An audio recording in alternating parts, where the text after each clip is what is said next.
If you're looking for an awesome money counting machine, you're absolutely going to love this one. You could do up to 1,200 notes a minute with this, which is super, super powerful. This is what it looks like. You also get this counter screen right here. Super easy to set up. I like to keep it in the value mode. You could also change the currency up here if you wanted to.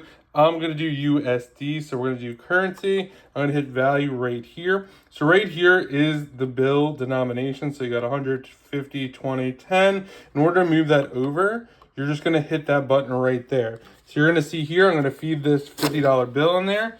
Boom, it comes through. It says we got $50 in here. There was one bill. So we're going to move this over just like that. We got a bunch of $20 bills here, right over here. So we're just going to stack these in really nice, just like that. It's going to feed that through. So now that was 13 bills. Now we're up to $310. And then you could just keep going on and on if you wanted to. We got two $10 bills. You'll see you just added that into there. So this machine works really, really good. If you're looking for a great bill counter machine, definitely check this one out. And a huge thank you to the brand for sending this over so I could do this review.